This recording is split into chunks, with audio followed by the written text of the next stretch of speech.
Okay, good afternoon, Legacy viewers.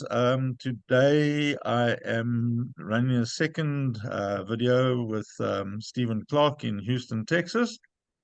Previously he told us about his time at basics and second phase at 14 Field Artillery in Potchefstroom, and then moved to Luatla to get ready for the operational area.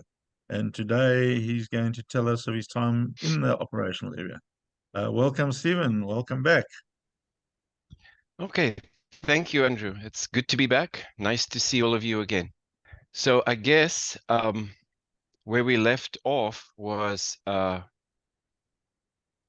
had just come back from a quick R&R after Luatla, and there was a sense of urgency, like especially the back end of our training. It was hurried almost. And so we knew something was happening. So anyway, we come back from R&R, and they herd us together like they do. And they drove us from Potchefstroom to Pretoria. And we went to a place near Whitaker. I don't remember exactly where it was because, you know, the mantra of the army anywhere in the world, hurry up and wait. And by sometime early afternoon, we ended up at Waterkloof, and we saw the SAF Air C-130s lined up. And so it was very exciting, you know, for all of us. For a while, you're like, oh, what's happening? But then you like see these things and you're like, wow, you know, these big airplanes we're going to get on. So they did what they had to do, put us on the flossies. And we took off from Waterkloof, I guess mid-afternoon. And then we headed north. We didn't know where we were going. We had an idea because we are Sierra Battery. That would be our thing, and we would end up with the famed 6-1 Mech. But we didn't know all the pieces to it. We didn't know if we're going to go to Grootfontein, where we were going. So anyway, a few minutes before the end of the flight, they came out and said, okay, make sure you're all sitting down correctly, blah, blah, blah. And I don't know if you guys ever did that. The C-130s, they'd come in from a high and then they'd spiral down. That was amazing ride. And we're all just hanging on, and they zoom, and then they land. And we still don't know where we are. We get out of the planes and we can see it's kind of hot and dry, and we're like, okay, where are we? So we found out we were in Rundu. We're like, okay. And then again, they herded us to an area where there was some awaiting trucks and told us to get on the trucks, and off we went. And we drove for a while. We crossed this big river, and we came into this bush camp that they had set up. You know, tents, and they had like a big tents for like a mess to eat at and all that. And we're like, okay. And then we got a meal, and they told us to, you know, go find a place to sleep. We did. Next morning, and then we finally found out, okay, we landed in Rundu, and now we're actually in Angola. And our eyes were like, what the hell? We had no ammo on us. You know, you think you cross that imaginary line and there's going to be boogeymen everywhere, right? But it wasn't. It was obviously okay. So we the next morning they got us together, and they started getting us that we had to do some additional training, and the big one that I remember was the chemical weapon training. You know, the Russians and their type, their satellite states were famous for using chemical weapons, and that was kind of scary. But anyway, they showed us how to use the gas masks and the covering and all that kind of thing. So we did that training for a couple of days. Some more admin work. You know, the Army loves to do the paperwork. Make sure when you die, it's okay. And they've crossed all their T's and dotted all their I's. And then, and then they just gave us, okay, some breakdown. Okay, here, a little bit of information. Okay, here, this is what you're going to be doing. And so we found out that we would be, I really forget how many days we were there, but we found out, okay, we're going to fly to the front, whatever the front was. Again, the Army was notorious in not giving you any information. So after a couple of days, like I said, I don't remember exactly how many, they put us on the trucks. We went back to Rundu at the airbase there. And this time there was camouflaged C-130s and C-160s waiting for us. And we were really excited, apprehensive, clueless, not knowing what's going on. And so then they divided us up. They divided the battery up basically in the two troops. We had golf troop and hotel troop. Divide us up in the troops. Some went on the C-160 and the others went on the C-130. I got on the C-130 and we left first. So we took off. It was still light. And we didn't know. It was actually, they were flying to Buffalo Base, where 3-2 was. And we were going to pick up stuff there. And when we got there, it was actually red packs that we were picking up from there. And they just, the tail ramp of the C-130 was just piled high with rat packs. And they put like a cargo net over it and all that. We waited there for a while. And then as it got dark, we took off again. And then it was an incredible experience because we could see out of some of the windows that we were flying very, very low. I mean, treetop level. And that was like, wow, where are we going that we have to do this? So obviously, after the fact, we found out that we flew into Mavinga. So we got there mid-evening. It was dark. It was chaos. They landed us, got us off. There was people already waiting to, again, shuttle you away. They came with these camouflaged forklifts and they started picking up all the equipment out of the back. They put us to one side and then it was very busy. And we joined up with the other guys from the other troop, from the C-160 that landed there.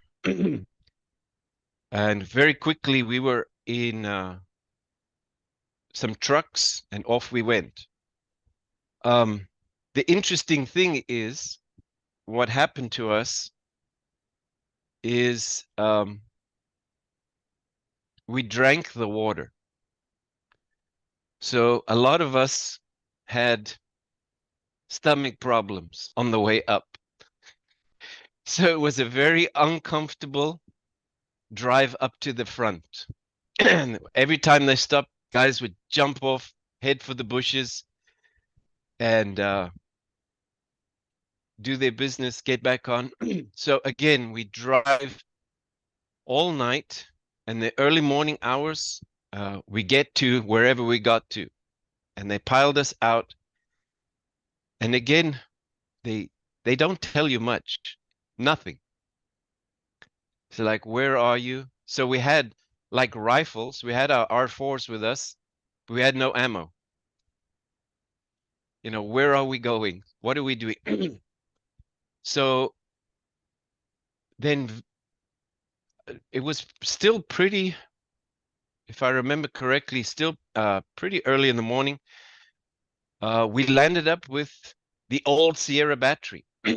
And so there was this, they were actually, so this was late November, they were actually finishing up another push that they were doing at the very end of modular.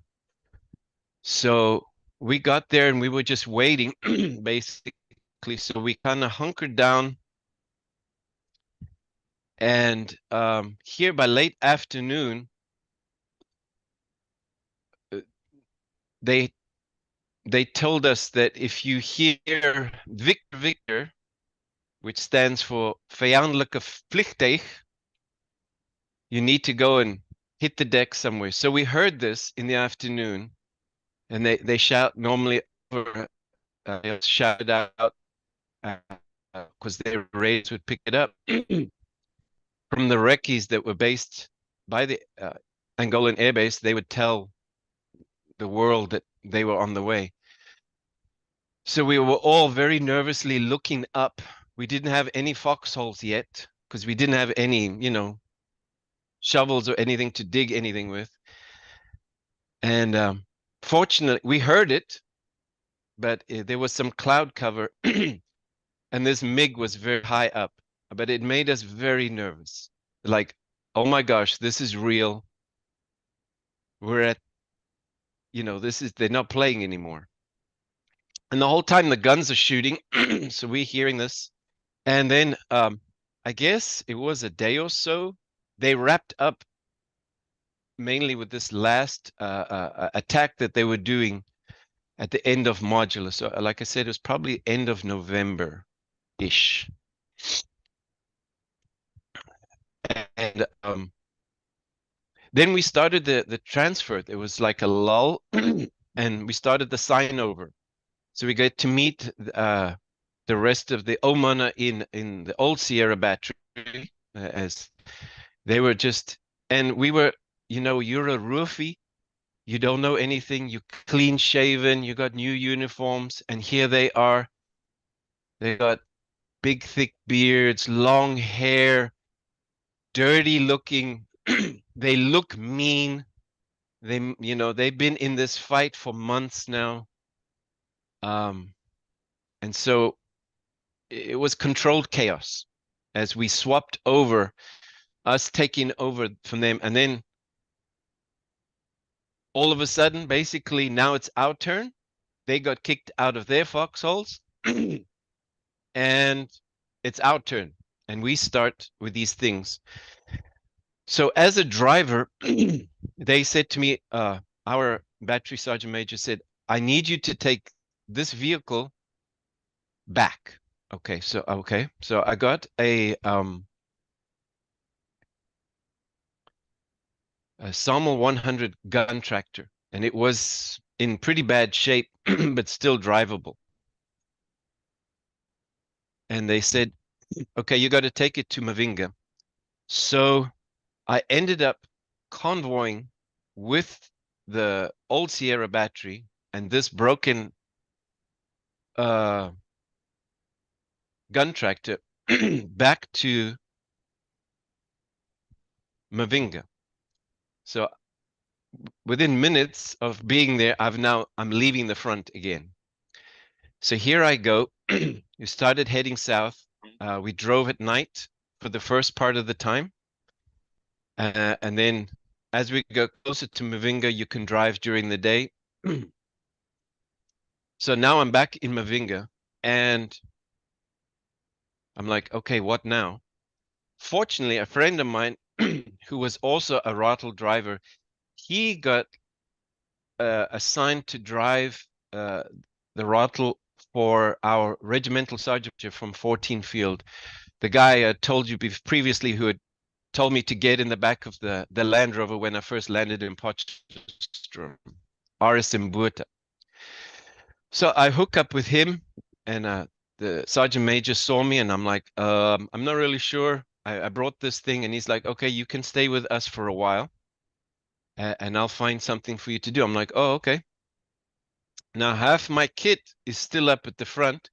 All I've got is a sleeping bag, my rifle, my webbing, and myself.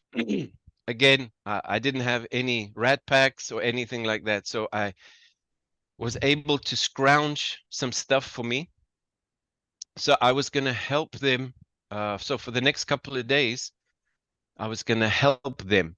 And so I was driving with my friend Sean Ellis, who was with RSM. And so we were doing stuff around, and that became, Inga was the brigade administrative area, right? So where all the logistics and everything kind of came in and then was funneled back up to the front. You had a lot of guys from the outgoing 6-1 Mech and all that leaving, and you had new guys coming in. So actually in the evenings, it was pretty exciting. We went to the airstrip and we would wait. So we'd get there early evening, and then just as it got dark, the first aircraft would come in and they would light these little cans with sand and paraffin. And this would be the runway lights for these big birds. And so they would start coming in, and it was it was really amazing. And everything had to come through there with those C-160s, C-130s. And it was impressive to watch. The C-160s, they had this ability to kind of lean down, and they just push the cargo out on the apron, and everything that they had brought in would just bloop, land there. And they weren't on the ground very long. Within minutes, they'd turn around and off they went again. And if you know that part of Angola, the trees are huge. It's a forest. It's a jungle. And the way that these pilots would come in with no lighting or anything, and I understand, I talked to one much later. He said there'd be a bunch of fires all over, little hot fires and everything all over southern Angola and everything. And they were able to pick out that runway and land there. Tip of the hat to them. They were amazing. And then kind of later in the evenings, the Pumas would start coming in. And the Pumas would bring in normally VIPs or specialized stuff. Sometimes there was, like, I remember, fuses for the G5s. They would bring in tank pins for the tanks. So the Pumas would bring in specialized things. So if they didn't have, they would refuel the Pumas at Mavinga, and then they would fly to the front designated areas. So you had all sorts. It was really interesting to watch this whole thing go on and see the different people and all that. It was really an interesting time to watch this mess. And then round about 2-3 o'clock in the morning, everything would calm down. You'd go back and get back to sleep. And then so one of these mornings, I get up, eating some breakfast, enjoying my next few 4, 5, 6, 1 year of eating rat packs. You know how fun that is.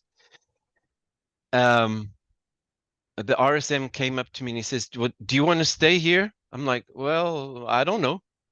So I've got a vehicle that needs to go back up to the front. I'm like, "Okay, I'll do that." And what it was a buffle with one of the first GPSs that the SADF were using. And it was pretty cool. It was about the size, that size. But if you can imagine the old 30 pack of cigarettes, that's how big it was. And then it had an antenna that they put on the side of the buffle. So they kind of, one of these guys was showing me how to use it. And it was very similar to what we see today. You punch in the coordinates, and you could actually see it talking to the satellites above, as it got the. So anyway, they said, "Okay, take this up." So I got in the buffle the one morning, and they said, "Okay, just follow the coordinates, head north. And it was pretty easy because the main road going up to the front was well traveled. But again, you know, they don't tell you much. Still very green. You don't know much. So off I went, drove all night, drove in the morning, crossed a bunch of rivers. The engineers had set up bridges in the middle of the bush, crossing different rivers in Angola to get up front. Supposedly this was an old road that the Portuguese had used, but I mean, it was just a dirt track. So that evening I was able to find where I'm supposed to be going, which was the echelon area of our battery to deliver this thing. And it ended up, I think, with they had these teams that I forget. The guys could tell us more if they ever come on here. The SAF, the Reckies, they had these groups, electronic engineers. They had these groups that they would work with, and so these buffles would actually be like pathfinders through the bush. Because if you remember there, you know, it's thick, thick, thick bush. There's no references for anything. So supposedly these vehicles would be used by these group of people, and including our commanders and stuff like that, for being used as pathfinders to cut the path for the combat units. And so there it is. It's gone, and I'm without a vehicle, and I ended up with checked in with our battery sergeant major and said, hello, I'm here. And he's like, okay, go find you a spot. And so for the next few days and weeks, what happens is, for lack of a better term, you get used to the routine of war. And our guns were in operation immediately, like I said. Even though the infantry and all that had pulled back to Mavinga, a lot of the guns never moved. So we had Sierra Battery, which was like to the south and west of the area of operations. We had Romeo Battery. They were the 120 millimeter mortar guys. They were from our battery, 141 battery at 14 Field. Quebec Battery, which was our sister G5 battery, 142. They were to the east of the area. So now, and everything, so if you look at the Quito would be over here, and we would be to the sides and bottom of Quito, like this. We were arranged. And in between that would be the Fapla brigades. By this time, we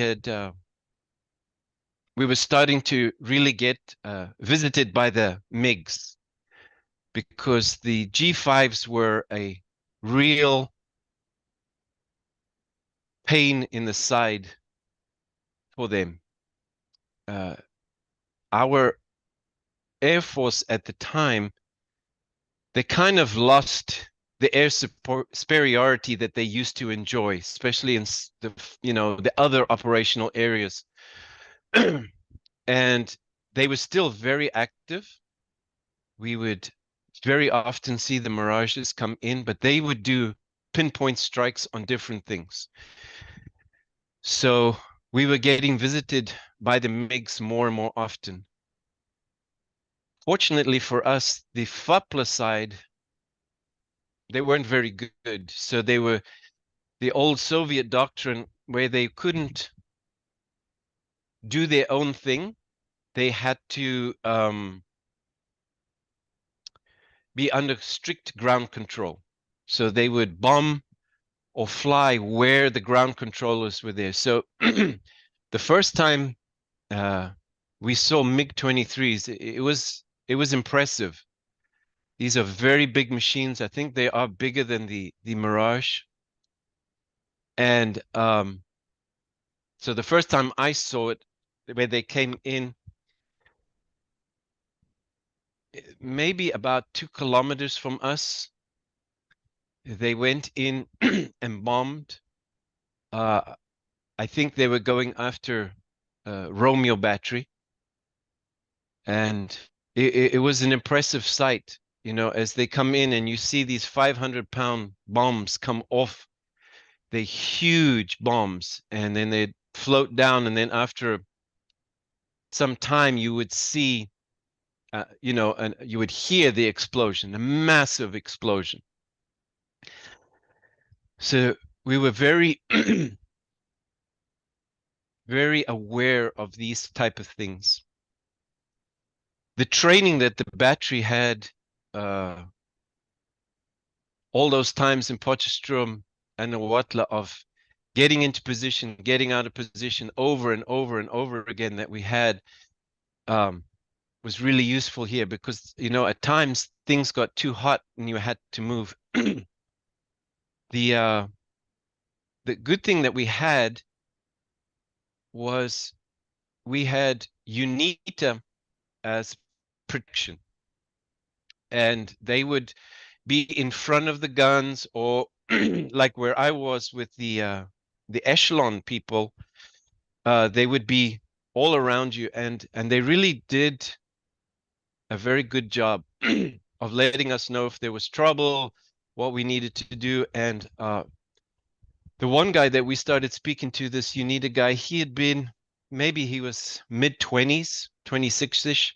He could speak English, because, you know, that barrier, most of us couldn't speak Portuguese, but he could speak English, and he was very good in the sense that he had been in so many, I mean, he'd been fighting for almost 10 years of his life now.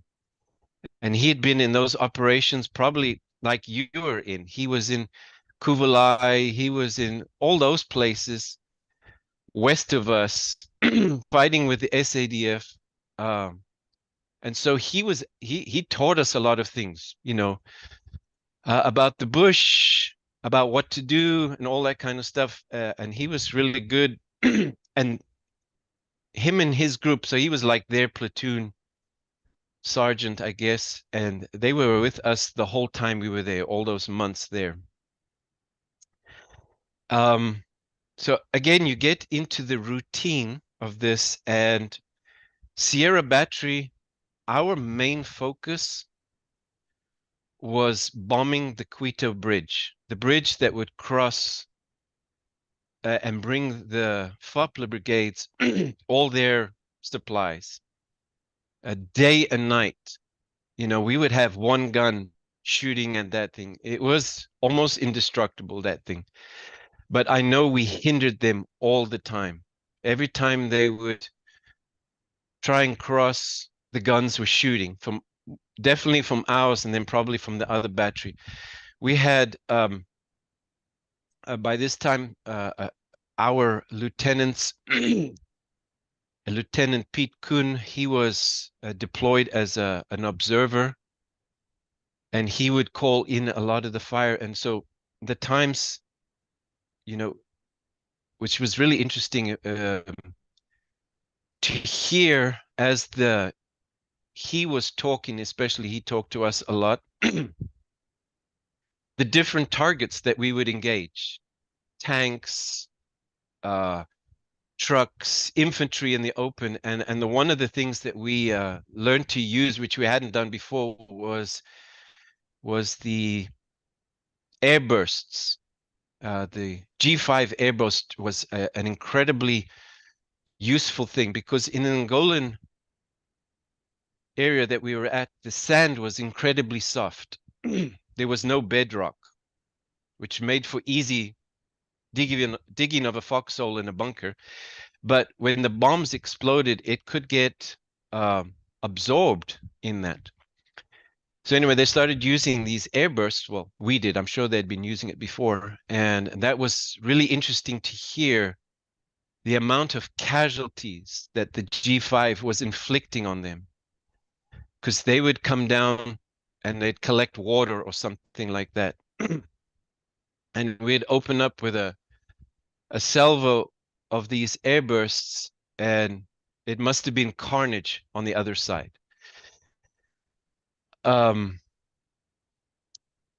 This whole time, again, I didn't have a vehicle assigned to me, so I was doing a lot of little odd jobs, which was kind of really cool and interesting. So I would go and pick up ammo and all this kind of stuff, take it to the guns. Then I'd spend time at the guns, especially my former tent mates they were actual on a gun. So hanging out with them, watch this stuff go in. So I'd be doing this back and forth. And so the whole month of December, this went on. We kept inching forward or moving. So we would move up and we would either move east or west. And we'd be in this area hiding in the trees, because the G5s also, what was the blast out of the guns would destroy the trees in front of us. Because now we were using full charges, which is a charge 6, and it's amazing, because then we're getting that range. We're getting that 30-40 kilometer range that was needed to dominate the whole battlefield. And so we were December, that's what we were doing. Unknowns to us is that the rest of 6-1 Mech and Forsyth were getting all their stuff together, refurbishing, refitting, and getting ready in Mavinga, doing their stuff. So we were waiting for them to come up to the front. But in the whole time, basically, we were the only ones on the battlefield. Was the artillery spread out with infantry from UNITA, because there was a lot of UNITA presence there. They had a few battalions of UNITA infantry, so there was no offensive per se, but we were definitely keeping Fapla busy, keeping their heads down, and that steady, constant trickle of casualties that they had. One of the things that hit us at this time was the meningitis from the mosquitoes. So a friend of mine that we were sharing a bivvy, he got it, and he was very sick. And he was actually he was in charge of the battery's canteen. So he had all the goodies, the Cokes, the beers, the cigarettes, and all that kind of stuff. That's what he did. And he was very ill. So we took up his slack and we did his thing. And we were really worried there for a while that he may need it, to get Casevac out of the area, but he pulled through. And then I remember December 24th, Christmas Eve, we got a mail truck in that brought the mail to the battery. And it was kind of nice because every one of us got a package from home. And I remember my little brother, he had actually decorated the inside and made it all Christmassy and all that. And my mom put all the goodies in. So it was pretty amazing Christmas day, because we got these a lot of us got these packages or even letters. Remember how precious it was to get some sort of information, a letter from home, something to connect you. Because now we'd been there for probably a month, and this stuff starts to wear on you. You didn't bathe much because there wasn't water to bathe. The flies were intense. You've never seen so many flies in your life. You couldn't go to the restroom because of all of the flies, because if you had to go, they would swarm all over you. We tried to do it in the evening at nighttime when the flies were asleep. So it was really nice to have this amazing Christmas day. And then like Christmas day, it was a big move. We moved the guns again. And we got into this position.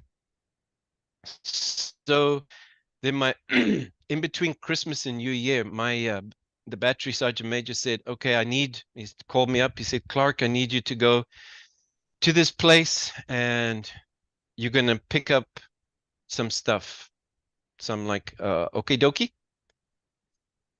And so I I get there. It was a little bit outside where our echelon was, but it was a staging area, I found out later. And while we were there, they had sent up the SADF had sent up a weather balloon. Well, that was kind of a mistake because the next minute we got rocketed where I was. The BM-21s, they unleashed, and oh, that was not fun. Number one, I didn't have a place to hide, but anyway, these things came in, and it was pretty scary. But the cool thing about it, on the flip side, one of the G5 batteries, I don't know if it was Sierra or Quebec, the observers, whoever they were, it could have been Recce's, it could have been our guys, they pinpointed where this BM-21 was, and they immediately neutralized it. They blew it to kingdom come. And that was I think the major success for the SADF there is between the artillery observers, the Recce's, which in Legacy, we've heard some of those stories from them.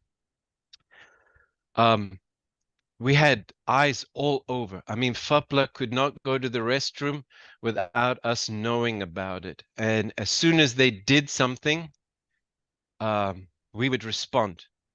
Anyway, so I went to a sergeant in charge. Then he said, okay, we need you to get that Quairful 100 back to Sierra Battery. So I'm like, okay. So I get there, and what had happened is a piece of shrapnel from one of the rockets, it was a big chunk of shrapnel, had embedded itself in the tire, the front tire of this Quairful. So it was pretty impressive to see that, but I had to change the tire. And if you've ever changed the tire of one of these machines, it's never fun. First of all, as I said before, the Angolan soil was very soft. So I was able to get those huge bottle jacks under there. I put some wooden planks that we had, like a base under there. But every time I tried to jack up the truck, it would just push into the sand. So I had to build this massive foundation first. Eventually able to get the spare wheel on there. But now I was running late. It was already getting dark. So I just left the torn up wheel there, but I took the shrapnel with me, and I kept that shrapnel with me to this day. And I eventually gave it to my uncle. He has it somewhere when I got back. Let's get in the truck, and they said, okay, now you got to understand bush navigation. They say you go on this track for a couple of kilometers, and then you look for the toilet paper in the tree, and you turn left there. I'm like, holy smokes. So off I go. And needless to say, I got hopelessly lost. It's dark. I'm actually terrified right now. I'm scared. I'm by myself, driving around in the bush. I think I'm going in the right direction because I don't have a compass or anything like that. I mean, literally the indications were, drive.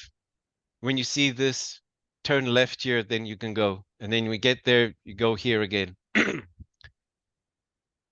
And so it's now probably 9 o'clock-ish in the evening. It's pitch black. And I said, I got to stop because I have no idea where I am. So I pull off the road, this track. I go into the bush, get under some trees, feeling a little bit sorry for myself, very worried, and ate something out of a rat pack. Got on the hood of the Kwefu, made sure I had all my magazines on my R4 ready, and just prayed that nothing would happen. And everything you can imagine at nighttime, every noise, you think somebody's coming to get you. Through the night as well, the interesting thing is I heard pumas coming in. They flew over me and all this. I was like, oh my Lord. I didn't know it was pumas. I wake up in the morning to go and relieve myself. I jump down. It's starting to get light. I'm looking around and I realized I had driven into what looked like an enemy position.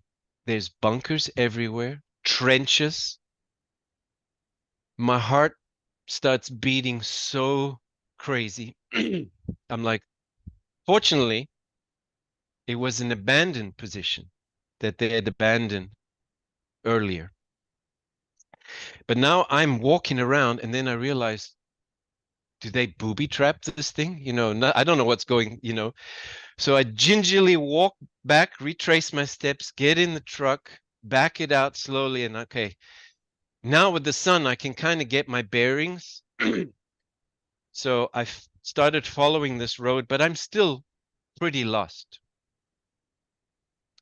So I'm driving around and I come, I see the trees breaking. And if you remember that part of a lot of Angola, you had those big shonas. We had the big, yeah. So there's this massive shona. And so I'm driving on the tree line. I'm like, I don't know if I should go there or not.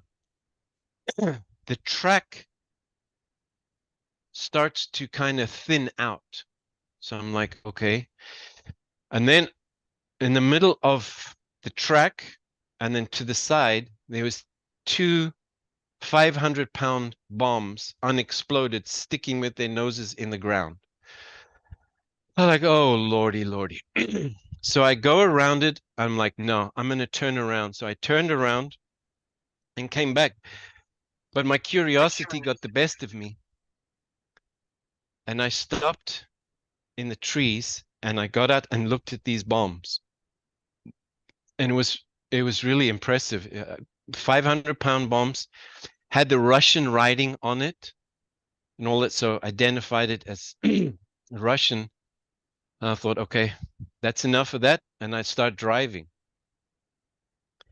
So I'm back on this trail again, backtracking. And then I see around this corner, kind of out of the bush, a couple of 100 meters in front of me, two green vehicles and a bunch of guys on it.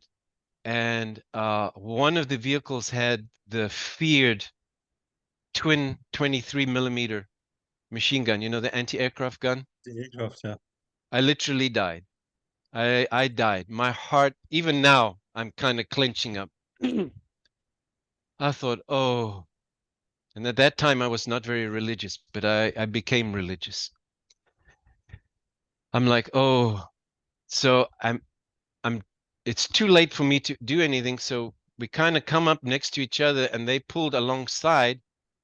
I open the door and I go, G5, G5, and they turned out to be UNITA because I thought that was it. I was going to be captured. This was FAPLA and I'm in deep trouble. So they, they were UNITA, part of these UNITA, and I had gone way too far because right in front of me by that Shona to the edge, maybe a kilometer, was FAPLA. So they got me in the right direction. They led me on the right road, thankfully. And at this one turn off, they let me go and they said, okay, if you go here, you can get to the G5, right? G5 in Portuguese. So off I go. So now it's probably around 11 a.m.-ish. I can hear now, when I stopped, I can hear in the distance, I can hear the guns booming. So I'm like, okay, I'm on the right track. When I was a couple of kilometers from the guns, my truck that I was driving got airlocks. So, you know, it starts stuttering. It's like, okay, I know what to do. So you pop the hood, you go downstairs, you have that famous 17mm wrench, you go downstairs, open it up, you clean the filters, and then you go up into the engine bay and you prime the thing. Well, as this is happening, I hear booming. So I thought, okay, that's the G5s. But then I hear another booming.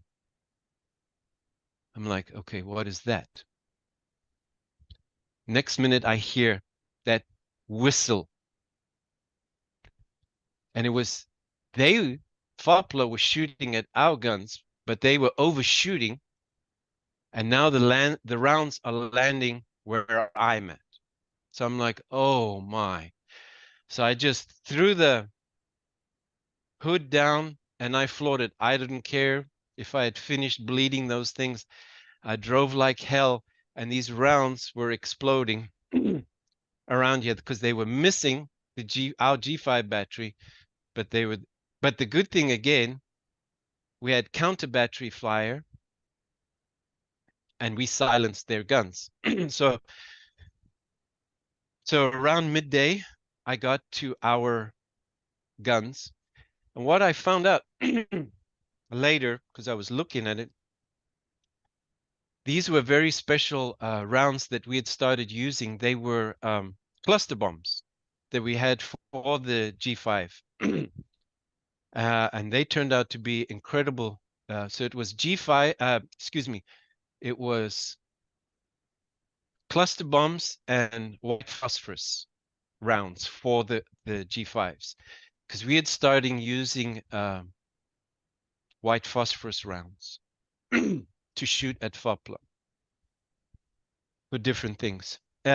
So get there, park the truck. Then I went and checked in with my friends, hung out with them because this was a very,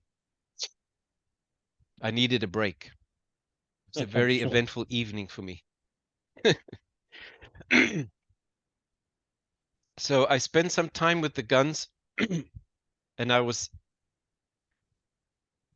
just helping them out wherever I could help out. You know, it was kind of nice. Whichever gun needed help, you know, mainly just get out of their way, but you'd help them move ammunition up to the guns. Go to the tabula, which is the fire control trucks, and just listen to the fire missions coming in and other interesting conversations. So turned out then it was New Year's Eve, and it was kind of cool. At midnight, we planned a fire mission for FAPLA, and all the guns that were serviceable did a fire mission. And what was kind of cool is to shoot at nighttime. The G5s had the base bleed, which was the range extender. So as soon as you shoot that thing, it looks like a massive tracer. So you saw all these things go into there. So after that, the Staff Sergeant Franklin, he kind of got on my case and he said, okay, you need to get out of here, get back to, whatever I was doing. So I went back to the echelon area, which had moved again. And like I said, what we started doing, unbeknownst to us, we were prepping the area because January 14th, I believe, 6-1 Mech and 4-Psi were ready, and we were going to have this, but we didn't know that, right? They didn't tell us these things. One of the things that I did, I wanted here in the early days of January, these two guys showed up, and the sergeant major says, okay, you got to take these tonight. You got to go take these guys. It was two recce's, a sergeant and a corporal, and their job, because they told us a little bit, the corporal, he was a very serious man, but the sergeant, he was a lot more open and talkative and stuff like that. I don't know who they are. Maybe they've been on Legacy before. But their mission was, we're going to drop them off, and they were going to go and actually pinpoint, I think it was 5-9 Brigade of FAPLA. They were actually going to infiltrate all the way in and basically get a good head count of the size or manpower strength of 5-9 Brigade, which was pretty impressive. So those are the things we did. So that night we took them in and dropped them off at a and never saw them again. Dropped them off. Another thing that we were doing in that time, we did a lot of psyops, lack of a better word, is we would have these giant speakers and we would do, they would use UNITA, they would use, I don't know, the intelligence guys, and they would have babies crying, women crying, different music and stuff like this, and then messages, and say, like they would say, we would drive real close to within a few kilometers of the FAPLA brigades and say, okay, you're going to die tonight. Look at your friend. And so at the same time, the artillery batteries would shoot a single round, and would really just mess with their heads. Was that round really close? Oh, did we get close enough to kill you? Is your friend still there? Tomorrow you will die. And so we would do all these things just to wear them down. Also, at the end of December, we got joined by a rocket artillery battery, because Papa battery, which is 143, they were actually assigned to 3-2, and 3-2 went and did their own thing. At that time, they weren't part of that area of operations.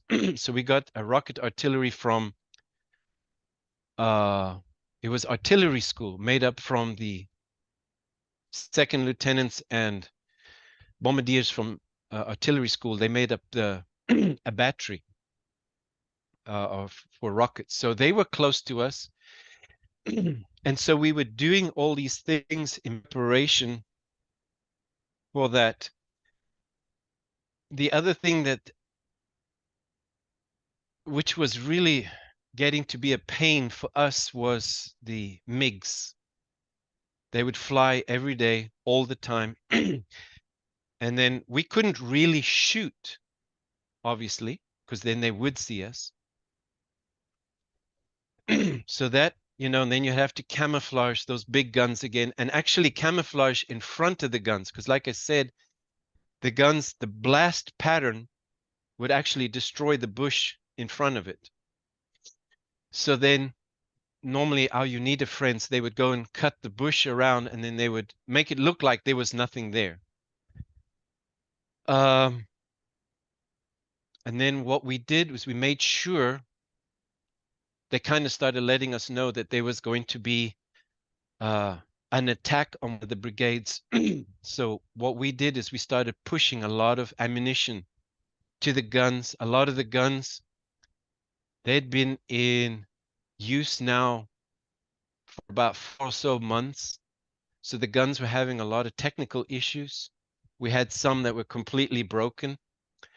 So some of the guns had to go back. So they were doing a lot of servicing of the guns, replacement guns, replacement barrels. It's amazing how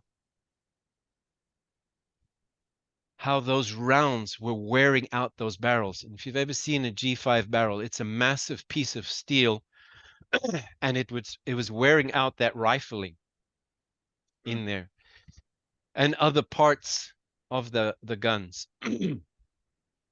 So anyway, I think it was January, early January, maybe the 14th or so. They had the attack on 5-9 Brigade. And in that that morning, we actually, it was kind of cool, because the Mirages came in and we were able to see them. And the Mirages, like I said, the SAF, they would hit these brigades and they would do all sorts of cool things. They would have delayed fuse bombs and all these kind of things. So they'd, I guess from the reconnaissance, they'd pick out certain areas like command structures and stuff like that. So it was really cool to watch the Mirages come in, and, you know, they would fly treetop level, and they'd pitch up really fast, going like a homesick angel, scream into the sky, and you'd see their bombs fly out, and then they'd peel down, and the bombs would arc in. And then the next minute, you know, FAPLA was too late. You'd see missiles come up. You'd see them opening up with artillery, you know, anti-aircraft artillery. So it was really impressive. And the SAF, they'd come from different areas. You know, they'd come from the west, southwest. They'd come from the southeast, or straight in south. And then we opened up, and then it was, for us, we were kind of maybe 10, 16 kilometers from the actual attack, but you could hear 6-1 and Foresight going in. You could hear the sound, you know, just the guns, the tank rounds, the 90 millimeters, all that kind of stuff. You could hear it. I mean, it was, and then them responding. And so that was pretty impressive that day. Again, the MiGs flew a lot, which would shut us down, which was not good for our infantry friends, but they managed to press through as well. And then it was over, and I heard, you know, through the, you know, they would tell us, okay, they'd been able to dislodge this FAPLA brigade. It was a successful attack. But then again, as the infantry and the armor and all that moved back, you know, the guns kept shooting, you know, because there was always targets of opportunity. And one thing the South African Defense Force was really good at was faking it. We would pretend to be in places. Because if you think, for that month, the artillery was by itself, plus you need to, and then even when 6-1 and Foresight joined us, I think at tops there was about 3,000 SADF, give or take, facing these many thousands. And a testament to our leadership, I guess, in the way that they deployed us. It was a very big area of operation. And I think that the goal was to make us look bigger than what we were.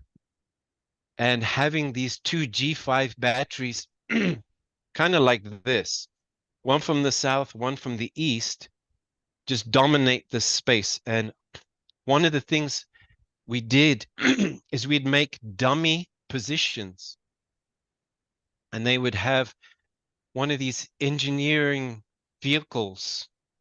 I think it was called a Zettelmeyer or something. They'd prepare these fake positions, and they'd cut trees down to make look like gun barrels. And then we'd have one of our guns deployed to this area, shoot some rounds, pull away. So we used a lot of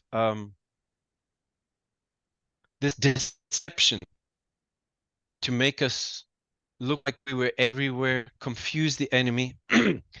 One of the things that we learned, we being the SADF,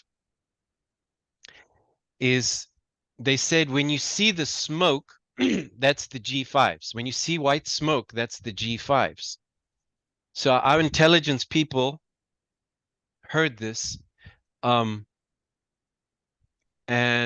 we had a lot of electronic warfare, I understand, that were involved there. So what we did is we identified a FAPLA gun position, because like I said, we knew everything about them and where they were. When they had been in a position for a while, it became a registered target where we just plug in the numbers and they would be engaged. So they came up with this idea is actually Romeo battery and the G5s. We would shoot, wait until the MiGs were in the air. So we had the Victor, wait for the MiGs to be in the air, and we'd shoot 1 or 2 rounds from the mortars and the G5s, white phosphorus, into the FAPLA positions. They saw the white smoke, and the MiGs engaged their own artillery, which was pretty darn cool. So we were using the Angolan Air Force against them. And so we used a lot of this type of deception against them. The other thing, and one of my, I hope to have, I'm encouraging them to come speak to Legacy. One of the guns, the one time, I'm just going to hit the highlights for this. They can tell us hopefully more detail. They sent one of the guns way out of the area, because what the command structure of the SADF found out was probably the SAF, that the Russians were flying reconnaissance missions, high altitude reconnaissance missions over the battlefield. They were using whatever fancy jets they have, you know, to do reconnaissance. So what they came up with a plan, because the G5 can shoot almost straight up. So they came up with a plan for one of the guns to do anti-aircraft artillery. It was amazing. It wasn't very accurate. Like I said, I'm just going to hit on the high points. But we set the fuses. They trial and error for a while. So when I'm very sure it was the SAF knew that this plane was coming over, we would put rounds in the air, kind of like World War II, you know, like we used to see World War II that they used to do. And supposedly that worked. It was close enough. I don't know how close it was.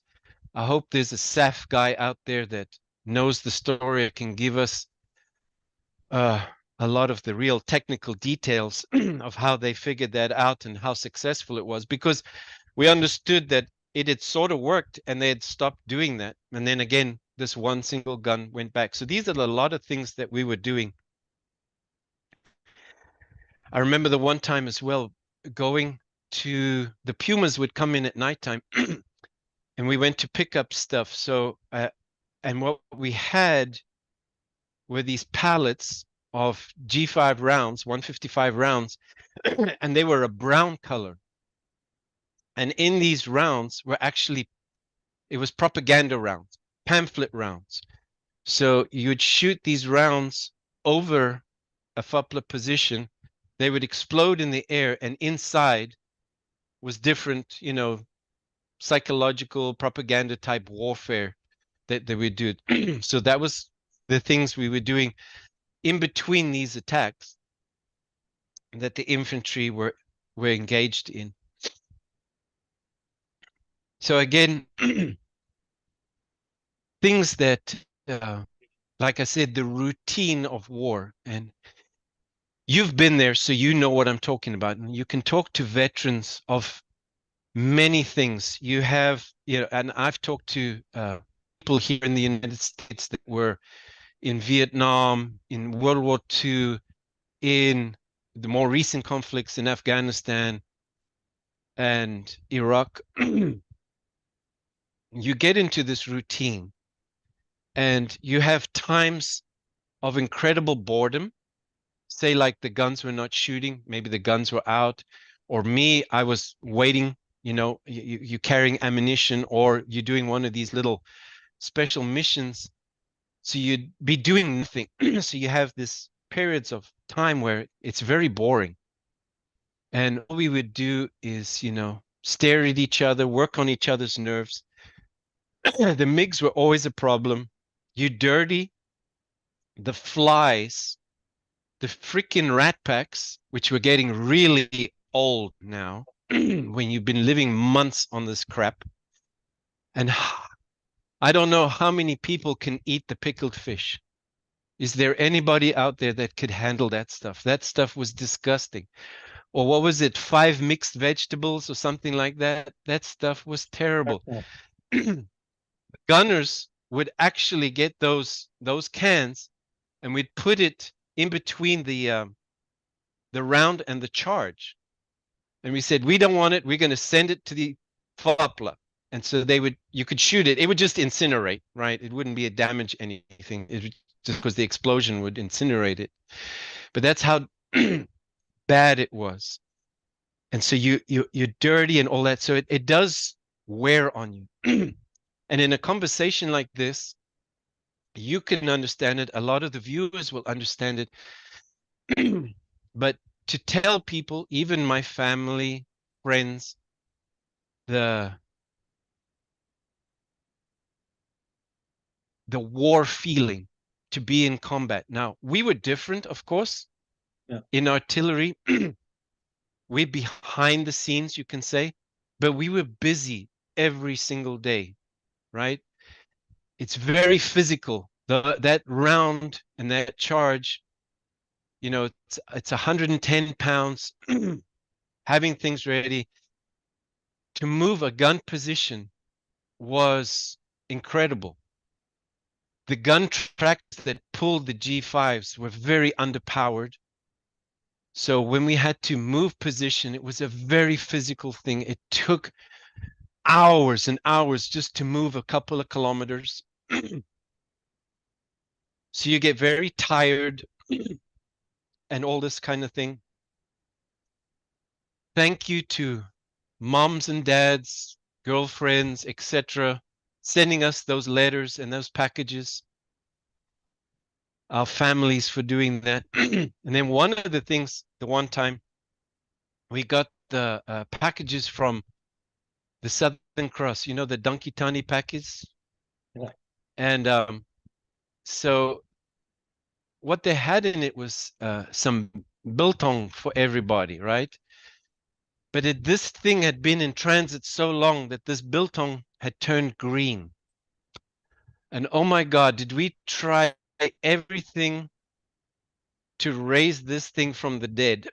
But in the end, it was so nasty that we had to throw it away, because if you'd been eating a rat pack for so long, to have something like that was a huge treat. And I do remember every now and then they would manage to get us some steaks.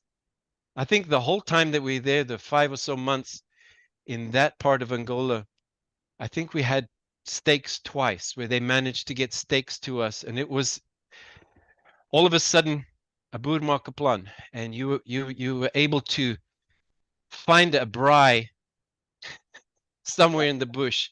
And remember, you had to have, you couldn't make fires, right? You're in an operational area. You didn't, but when we get those stakes, we don't give a flying flip. You're in a braai. Braai on ons braai. You know, there was no, we were going to do it. So in between these quiet times, like I said, the guns were always busy. But with the infantry really close to us now, 6-1 and them, the operation started happening a lot quicker. I remember the one time that kind of just about a kilometer in front of us to the west of us where I was, they actually used, and I think we had one of the veterans talk about it in Legacy a while back. He was the tank ace, where they used tanks as artillery, and they would just shoot rounds in as well as preparatory before the operations. And like I said, you get into this routine, shooting, moving, shooting, moving. Some days you're lonely, you miss home, you want to take a bath, but you cannot. When you do get a chance, you make every use of it. And what we learned, because in January, the rainy season started in Angola. So as soon as a thunderstorm came, you strip down, you go stand in the rain, you soap up, and you take a shower right there in the rain.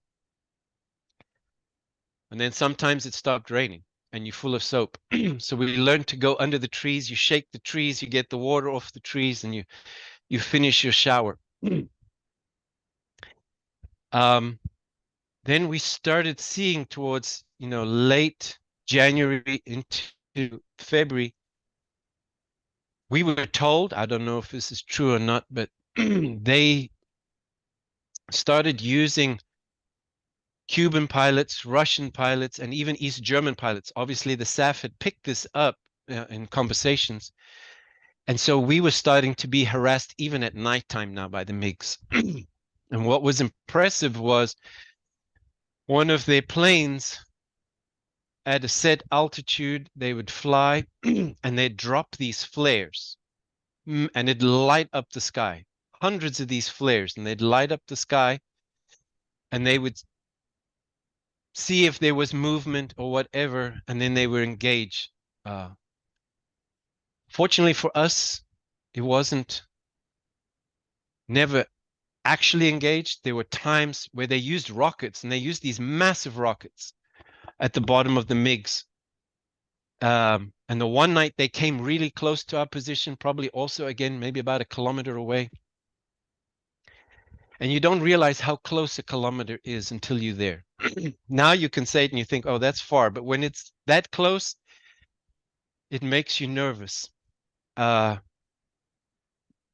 know we have some of my friends in the battery, they've posted on our Facebook page and some pictures they took where the guns were engaged by the MiGs, and the 1,000-pound bombs had landed real close. And there's 4 or 5 of them standing inside this massive bomb crater. I mean, it was way above their heads, and they stand in there and they took a picture.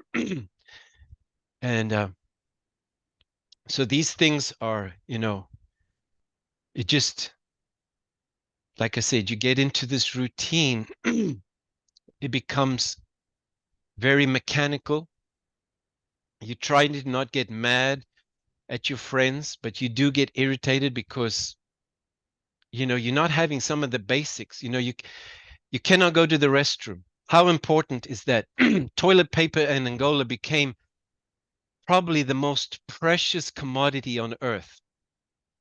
you know, that you actually had to have toilet paper and you could trade it. It was probably worth more than the rand because you couldn't do much with money. So, you know, those kind of things wore on people, and all these engagements and constantly, I think for us, especially, it was the MiGs, the constant harassment by the MiGs. And like I said, they got close, but not too close sometimes. But this constant harassment, which was their job, you know, that's understandable. They didn't want us doing that all the time. I remember the one time I was able to go with the water truck. It was one of the smaller water trucks. I think it had maybe 5,000 liter. You know, it was on a single axle truck. Anyway, he would go to the Shona in broad daylight. So I kind of went like shotgun for him. A couple of us went.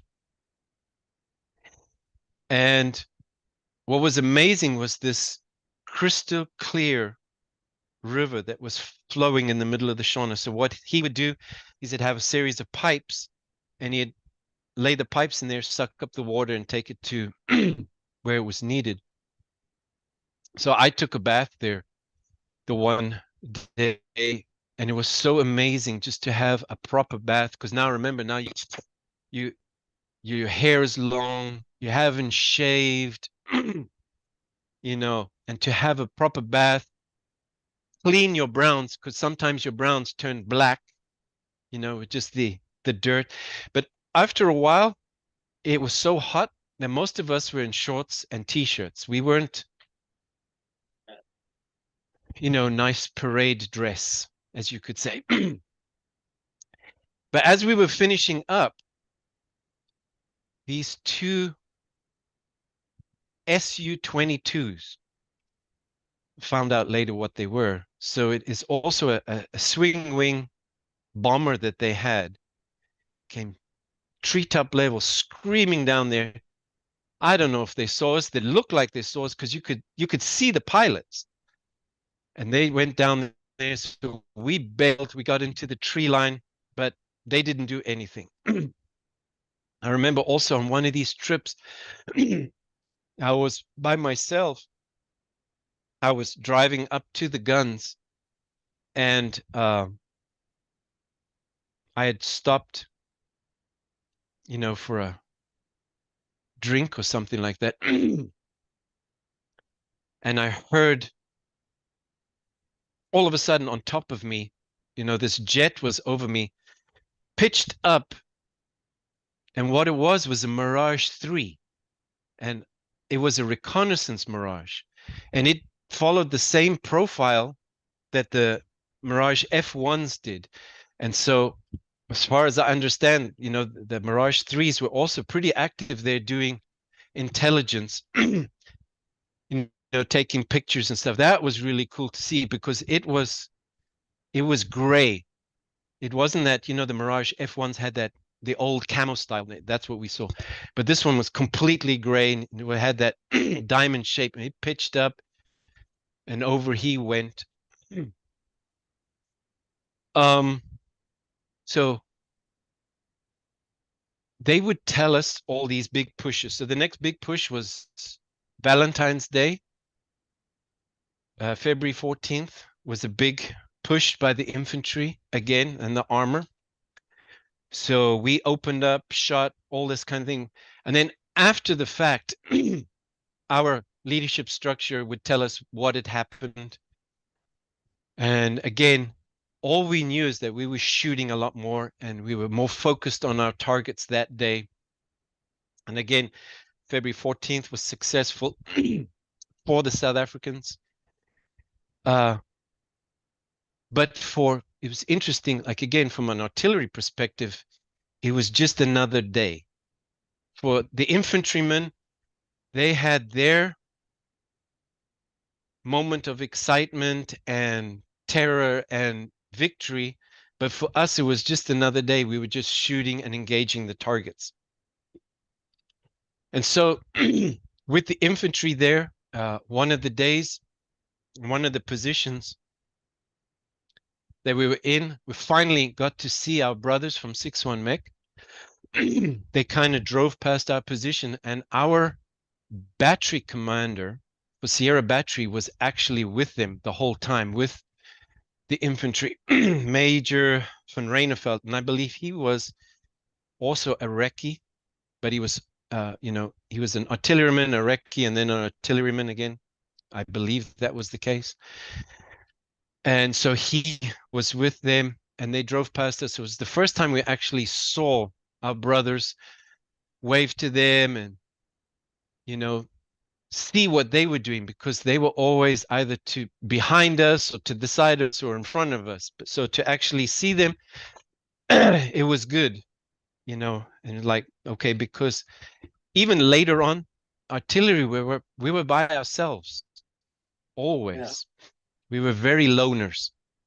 So it was nice to actually go ahead. At that stage, that was then it moved from modular to Hooper, was it? Correct. So this was all Hooper now. Okay, because I arrived around about the 20th of February to do my last camp. But I was with, I think it was 8-2. It was Regiment Groot Karoo. Okay, yeah, that's right. Citizen Force guys. Yeah. And we drove literally from Bloemfontein straight into Angola. About 5 days on the road. Jeez. And it's like 3,000 kilometers.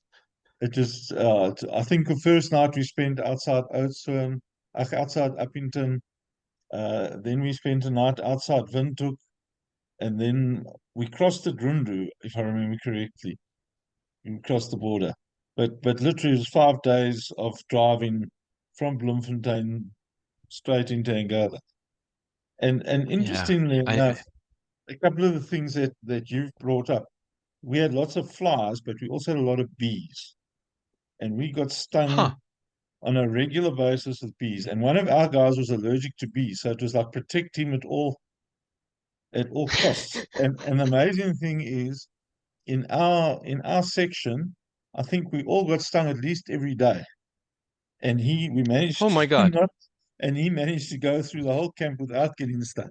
I mean, it was quite amazing, because it would have been serious problems if he'd got stung. The other thing that we did a lot of, and I mean, I think we were there from mid-February till end of April, beginning of May. And we never saw much. The MiGs bombed us on a daily basis, but from very high.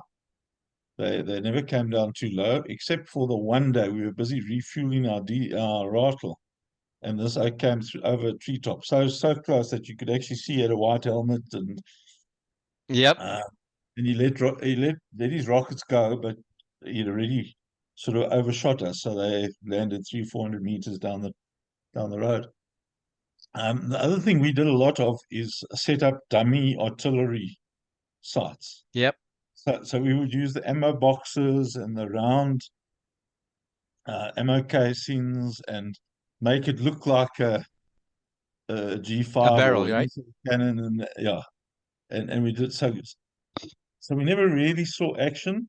I was there when they tried to use the tanks, and that didn't work out so well. But it was, we see a lot of UNITA guys, but I mean, for us it was relatively quiet. Yeah. Yeah, for us, like I said then, like the MiG story, one of it was 25th of February, and I think it was maybe the first time the infantry were going to attack the Tumpu Triangle.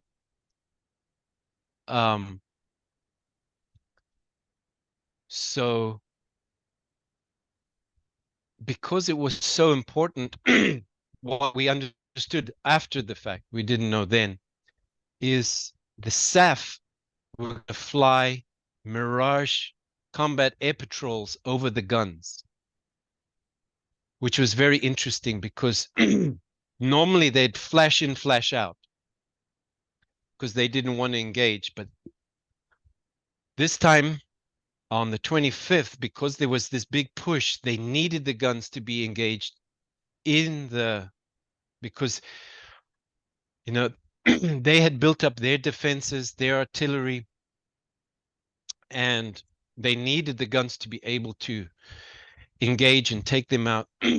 So early that morning, again, we saw MiGs come down very low. And we saw Mirages. We looked at each other like, oh, this is going to be a Barney. But nothing happened. That was the morning. They were just in the same area, but at different times. Later that afternoon, we got a Victor again, and the MiGs were in, and they were low again. And then out of nowhere came the Mirages. And I think there were 3 Mirages, F1s, A's, I think AZs. And later I found out it was called Wizard Flight. So it was late in the afternoon, maybe 4 or 5 o'clock in the afternoon. And then right in front of us,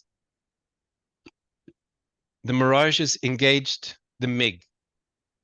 It was the most spectacular, fantastic, amazing thing.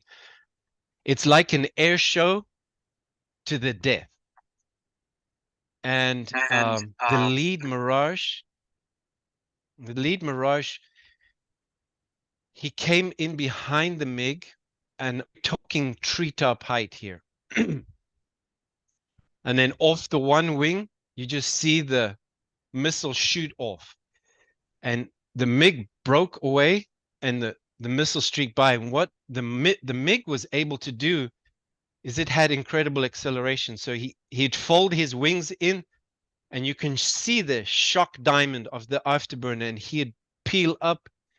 But the whole time, the Mirage was trying to get in, and I really hope one day we'll get one of those pilots. I know we had Percy here on Legacy who did that earlier in the campaign, but for this thing, I wish those SAF Mirage pilots would come talk to us.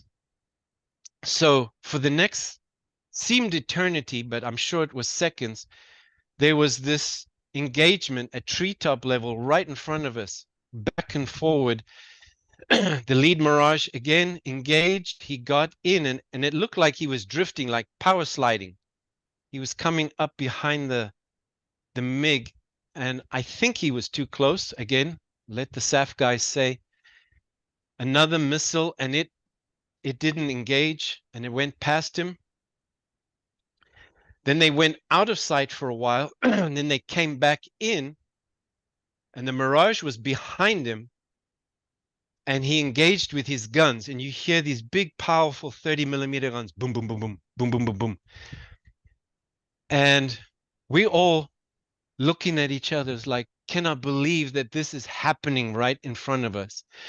And we cheering the Mirages on, and like, yeah, every time a missile launched, you're like, yeah, no, man, you didn't get him. You know, so we're having this emotional roller coaster, and I'm sure the SAF pilot was just so engaged. I really hope if they're out there that they come and talk to us here at Legacy, because it was amazing. And then just as quickly as it started, it disappeared. We hear the jet noise disappear, and that it was over. I believe, if you know, way after the fact, that MiG was damaged. It was not shut down, but it was damaged, and it got back to Manong. Okay, but I think he also had like parachute problems, engine problems, stuff like that. So then here by mid-March, we did another push into the Tumpu Triangle. The infantry guys did, and it didn't go well this time. The tanks got bogged down in the minefield and all that kind of stuff. And then they told us, okay, you guys were coming and we were going to pull back. And I think looking at it in retrospect now, 2020 vision 30 something years later, you know, I've heard people on the other side saying they defeated the SADF. I don't think that was our goal. Our goal was never to take Quito Carnival. It was just the mission with Modular that it started was to stop that Foppler brigades from affecting our strategic partners, UNITA, to stop, and that whole southeastern Angola, if that was lost, that would open up that whole area to SWAPO again. So, those, I've heard those comments and I've seen that, and I've seen documentaries that they didn't defeat us. In retrospect, we absolutely destroyed them. If you look at it pound for pound, what we accomplished, unfortunately, lives taken, equipment taken, ours was far superior in numbers. And I think that was the idea. We've heard also, we heard it then, but they were negotiating. The very high ups of our government, the American government, the Cubans, the Angolans, they were negotiating. And there was this jostling, as a 19, 20-year-old, you don't care. You don't know what they're talking about. But we understand that they were, later, we understand they were trying to get the best position, each group. And so even though these attacks didn't accomplish really what we wanted to do, we were never defeated, At this time, they said, okay, we're going to start us, Sierra Battery, we're going to wind it in. We're going to head back to Southwest Africa. And so, okay.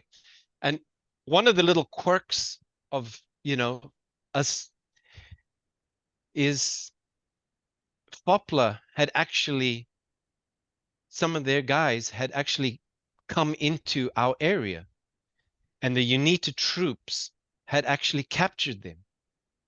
So this was our first time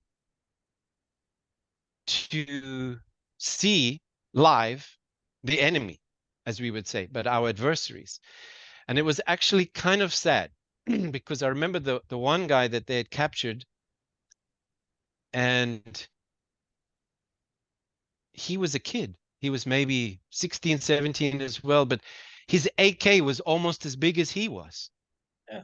And he was terrified because at this time we had got a new battery sergeant major, and he was the sergeant major from artillery school, and they used to call him the Leo, the lion. He was a big man, that classic RSM look. And he was looking at this guy and screaming at him, and he must have seemed like a giant. But anyway, he was quickly whisked away. Who knows where they went? I don't know. So we started winding it in, and they said, okay, we're heading back. So the evening, we got all our stuff together. Like I said, this is sometime in March now. I get blurry on the days. And they said, okay, we're heading back. So we head back. So at nighttime, we are driving.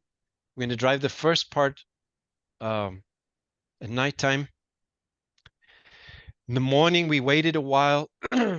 We drove pretty far, got over the bridges. So we started driving in daylight, but we still had a Victor warning, enemy aircraft.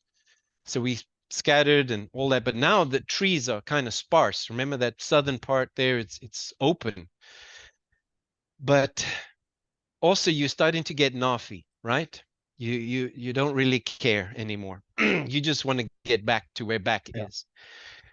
So anyway, that evening-ish took us about a couple of days. I don't remember exactly. We ended up in that same transition camp on the Angolan side opposite Rundu. Our vehicles were very broken.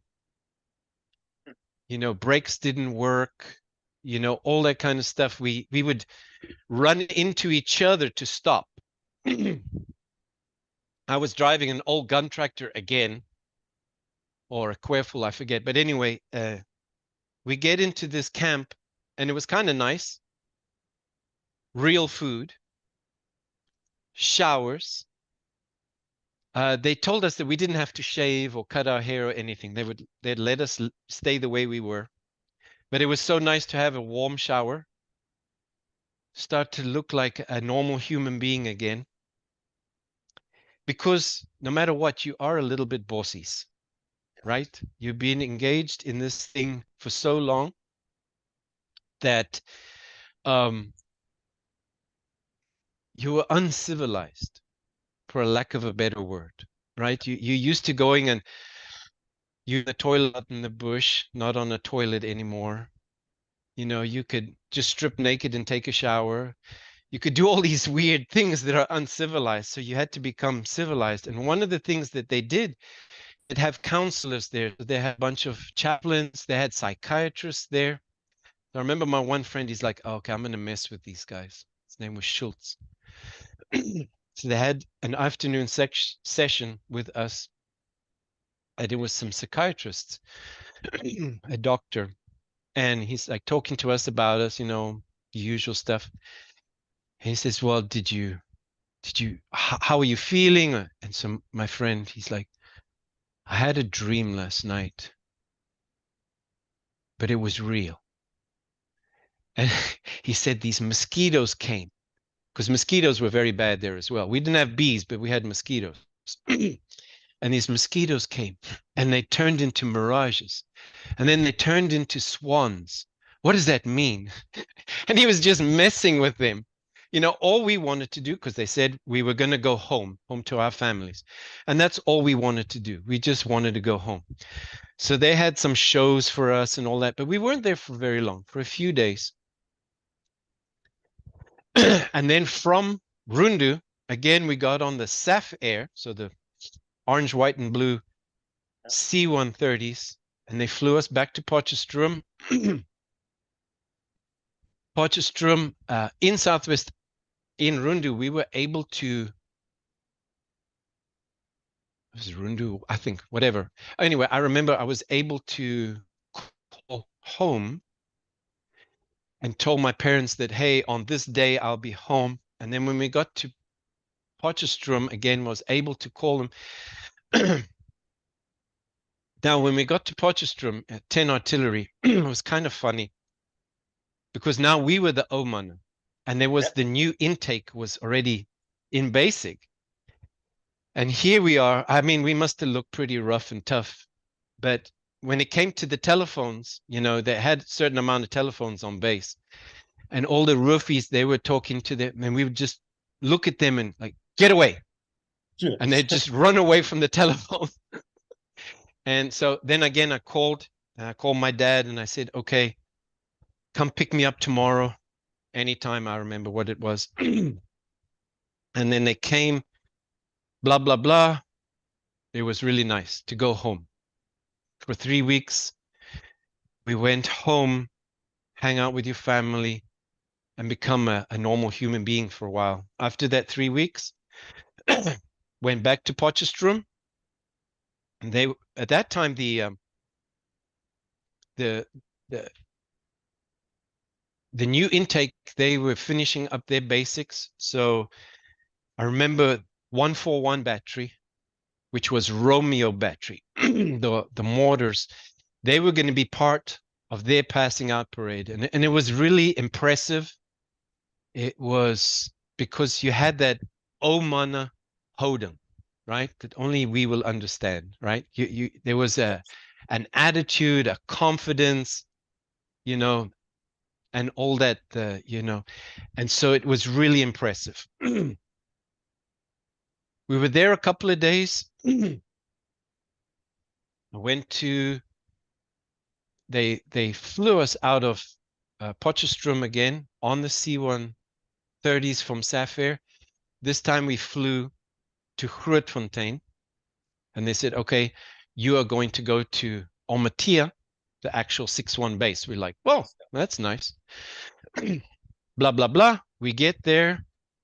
show us our lines where the battery was. So we're getting into this routine with the camp life again. Now we're really with our comrades, our brothers from infantry. And I actually had a school friend that was with me, and I saw him like, hey, he was in one side. And so we started exchanging stories, you know how it is. You know, they had the three companies, two companies, Alpha Bravo Charlie, infantry. Yeah, in Yeah, my and day then it had was two, Echo. so I don't know. Yeah. Then they had Echo, which was tanks, the tank squadron. We had an anti-aircraft battery for the first time, you know, the tools. And us get a little involved in our routine. We got brand new guns, I believe. They'd, you know, sent up from the Republic. They'd sent up. So getting them ready, getting into training again, you know, PT in the afternoons, all that kind of fun stuff. And some of our guys, you know, we hadn't seen him, like Lieutenant Pete Kuhn. He had been in the front so long, we hadn't seen him. We didn't even know who this guy was, except from hearing him on the radio. Getting to know him, you know, getting to know all these guys. So I guess that was late April, early May. And then they said to us, okay, you're going to be deployed again.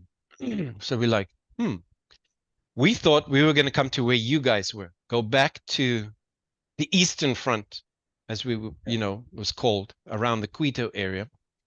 But we had heard actually Quebec Battery had gone back immediately, which was the 142 guys. They went back and relieved you guys. I said, no, we're going to go west. So we headed up to the Ruacana area. So the cool thing with artillery is we're normally the first to leave. And the tradition is we have like an honor guard when we leave. I don't know what happens with the infantry, but for us, they have this thing, and it's a tradition, right? That the artillery first in, last out. And it really is the case. So off we go. And I remember them telling us, because there'd been some other guys in the operational area there by Oshikari, completely different SADF guys. They had swerved for a donkey in the road, and they'd rolled their truck, and I think that they were killed in the accident, or one killed, one wounded. So they told us, do not swerve for donkeys. So my friend Sean Ellis, who had now also joined us back, he was driving the lead rattle. And I remember we left at nighttime. And as we were driving, all of a sudden, you know, as the guns are going, the gun tractors are swerving like this. We had lights on. And what he had done is he had hit this freaking donkey hard, 80, 90 kilometers an hour with the throttle on that, you know, that front slope of the throttle. And that was a mess. But he didn't stop. He's like, he saw the donkey, he just following orders. So when we got to our position that next morning, perfect outline of the donkey on the throttle sloping front, you know, and then all underneath it was the blood, the guts, and everything. Anyway, it was, so now what we didn't know, but then we quickly found out that the Cubans had opened up this Western Front. And I think it was called the 50th Division that they had. And so they had a buttload of troops that were there on the Western Front. So that's north of Ruacana towards Techipa and some of those areas over there. So we deployed and set up by the Ruacana Air Base or airstrip right there. And we weren't there for very long. The infantry guys were there, so the rest of 6-1 Mech was there with us. And the tanks were there, and they said, you know, the goal was to go and engage them and stop them, kind of the same thing, because they were moving south, and I believe our guys thought that, you know, they were going to come around us into Southwest Africa like that. So when we left Omatia, a company of parabats joined us, and they were going to be our protection force. Because remember, in Angola, we had UNITA protecting us, because when you're fighting with guns, you don't want to get engaged in an infantry battle. So they gave us this company of parabats. So they were with us. And things happened pretty quickly here, end of May into June, where we were there kind of moving around. I remember the infantry guys, they would move all night around, and they were just, again, making us look really big. Like there was, instead of a battalion of troops, it looked like a division or a brigade. So there was a lot of deception going on there. So here in June, things came to a head, which became, and it's called a lot of names: Operation Excite, Operation Hilti. Whoever you talk to has different names. So now they told us 6-1, we were going to push in to Angola to stop these Cubans that were very aggressive coming down. I believe we also had 3-2 with us. They were always involved. They came up with us, and 101 Battalion from the Southwest African Territory Forces.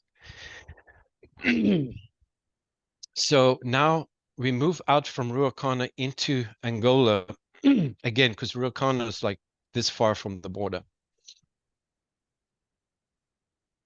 And in the meantime, we're like, well, actually, this is heavy SWAPO area now. So we're a lot more, also us, a lot more aggressive in patrols around the guns. We would do patrols, you know, short patrols in the evenings and in the mornings and all that, because this is SWAPO territory as well now. So we have like this multiple thing. It's not just a conventional thing now as well. We also have to deal with landmines and all that kind of stuff, ambushes. So we also got aggressive there.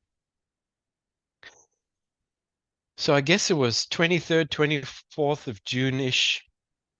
We go into Angola, and we can see things hotting up. And what we did again with the deception is we sent up weather balloons with foil.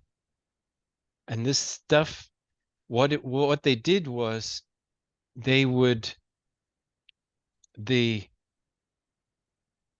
weather balloons would trigger the SAMs, because we needed to know where their surface-to-air missiles were, and it worked very well. So what happened was, the one time, so the weather balloon goes up, there was a boss book flying, I don't know, whatever height he was at, and they sent 2 Impalas in at treetop level.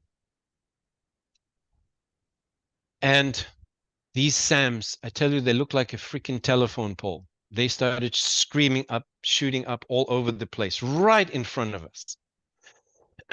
It looked that close. The guns were ready as soon as we got the stuff. So I remember one of my friends, he was deployed with 3-2 recce guys. So I know we've had a lot of 3-2 guys on here. So he was 3-2 recce guys. I remember they were with them for forward observers for the artillery. So they established where those things are. The guns engaged them, and we took out a bunch of these SAM batteries. Happened the next night, next day again, I believe. And behind us, I think it was behind us or in front of us, whatever, this boss book where I remember watching him, one of the missiles was tracking towards him and he went straight down. I've never seen that. And he managed, and you just hear, have you seen a boss book? It's just this noise, right? It's not really an airplane, it's just a noise. And he's, but he made it, right? He was fine. Reading after the fact, you know, and this boss book did it twice. I'm sure that guy, he was a very brave man. And that was all part of establishing where they were, because now in this part of Angola, it's very open, not as many trees as it was on the western side, the eastern side. It was a lot more open.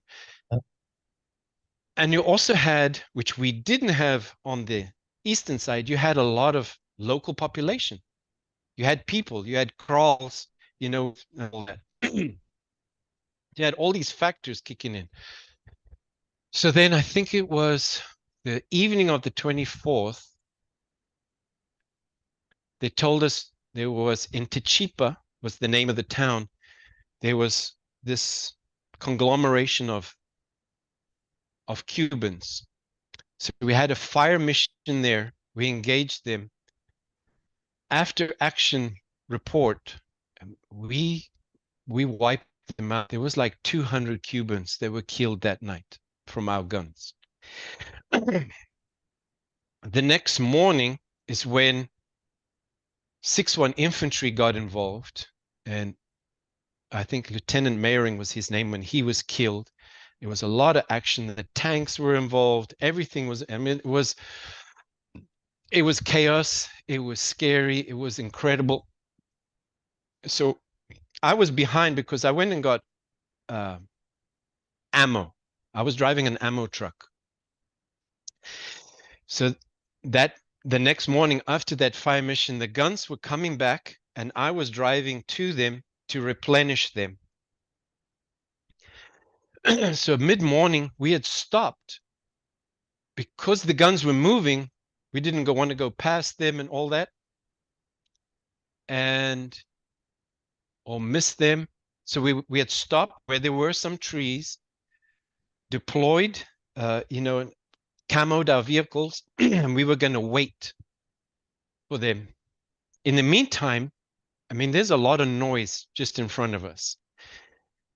Coming back, we noticed, a friend of mine, George Killian, and I, we saw the new Rottles that had the missiles, the ZT3s.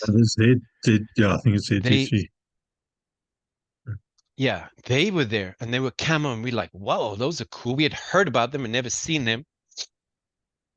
So him and I, we went to go look at these Rottles. So we were checking them out and it was really interesting, blah, blah, blah. So here it was not like on the eastern side. We didn't know when their MiGs were coming. So we heard jets coming. But the interesting thing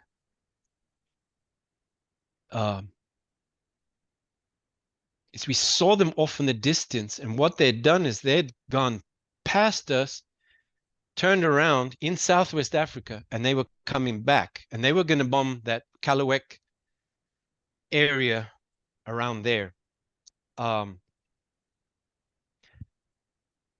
So we like, holy, these, we thought at first they were Mirages, but then very quickly, you know, because the MiG is bigger and has that swing wing, we started seeing this is not ours, it's theirs. And I remember the first bomb run that they came in, the bombs landed from us. It was very close, very close. And used the dust and everything came over. It was very close. And then the second MiG came behind it. I don't know how many there were, 8 or 12 of them. And they used parachute retarded bombs. So the bombs would come out, the parachute would come out and it drop. Yeah. So this one MiG, he came through. So you have this plume of dust and crap and everything going up. He came and he did a barrel roll through that dust. And then he turned. Now all our guys started engaging him. So we had the 6-1 anti-aircraft guys, SAM guys. And as he turned, they would just shoot. Everybody was shooting at him with everything we had, right? R4s, MAGs, everybody was shooting. 3-2 guys, everybody was shooting. And supposedly he was shot down. We didn't see it actually happen, but he turned in, went. So that was, I remember looking at my friend George. He was smiling like this, but he's from the dust and the dirt. When we hit the deck, his teeth were just completely brown. He went like, we looked at each other like, how the hell did we just survive that? And to tell you the truth, the next few hours was a blur. It was a blur. To get back, our guns were kind of deploy, shoot, going backwards. Because killing so many in Techipa, we really kicked the hornet's nest. And so they were coming very aggressive. And so our guns would stop, shoot, kind of leapfrogging each other, each set of 4 guns. Throw on ammo, just leave everything behind. So there was this leapfrog. The Parabat guys were amazing. They would help us with the loading and unloading of the ammo and getting in and out of position. And so it was just controlled chaos. And my one friend who was with 3-2, they were chased for maybe 40 kilometers, I believe it was, by 8 tanks. And as they would stop and catch their breath, they'd call in G5 fire, slow the tanks down or take out a tank or whatever. Then they'd run again. And I believe that's what it was. Around 40 kilometers, and he was chased by a bunch of tanks. Anyway, like I said, it happened so quickly. It was just a blur. And we got back to Southwest Africa, back on the Ruacana side, set up.